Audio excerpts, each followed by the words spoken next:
Avec Emmanuel Le Chypre. Bonsoir Emmanuel. Bonsoir Nathalie. Alors voilà, hier Nicolas Sarkozy, on l'a vu sur BFM TV, a proposé de généraliser à toute la France le système de faillite civile en vigueur en Alsace. En fait, ce système, on rappelle qu'il permet d'effacer les dettes des familles surendettées, c'est ça?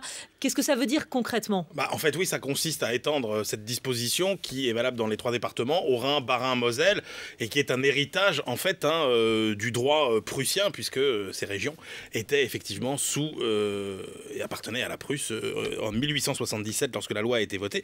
Alors effectivement, ça fonctionne comme ça. Le foyer surendetté a la possibilité de saisir le tribunal de grande instance, qui peut alors prononcer finalement une faillite civile exactement comme elle le ferait pour une entreprise. Ça peut aller donc par exemple jusqu'à un redressement qui consiste à étaler les échéances auxquelles ne peut pas faire face le ménage, ou bien carrément la faillite. Et là, à ce moment-là, on saisit les biens du ménage, mais après, il est impossible de réclamer davantage de la part des créanciers.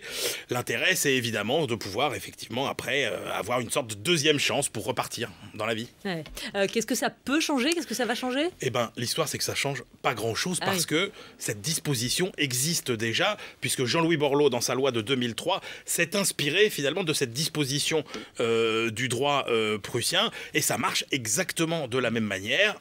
Faillite, vous êtes responsable uniquement à hauteur de vos biens, sauf que vous n'avez pas le droit de vous endetter pendant 5 ans. Suite à cette procédure, il y a eu 48 797 procédures en 2011, c'est 30% de plus qu'en 2010, et pour une raison simple, c'est que la loi sur le crédit de Christine Lagarde, qui est sortie en 2011, eh bien finalement a facilité la procédure, et donc il y a eu une affluence de dossiers. On aurait quand même espéré que Nicolas Sarkozy, au lieu de nous proposer quelque chose qui existe déjà, aille plutôt dans le sens de mesures qui vont vers la prévention, par exemple, pour éviter ce genre de situation.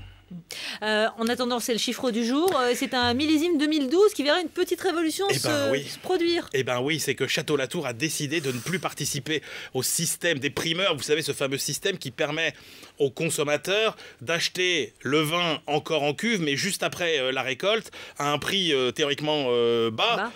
C'est le pari, alors que le vin ne sera livré que 2 ans après. L'avantage pour le château, c'est qu'il a de la trésorerie tout de suite. Le consommateur lui paye moins cher. Château-Latour 2008, par exemple, 150 € au primeur, 800 ensuite. Alors, par 6. On dit qu'évidemment, Château-Latour perd avec ce système de primeur.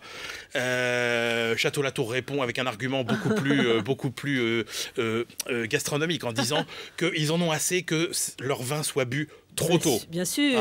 Voilà. Mais après tout, si on peut avoir le beurre et l'argent du beurre, pourquoi pas? Voilà. Le temps, c'est de l'argent également en matière de viticulture. Merci beaucoup, effectivement, pour cette analyse. Merci à vous, Emmanuel.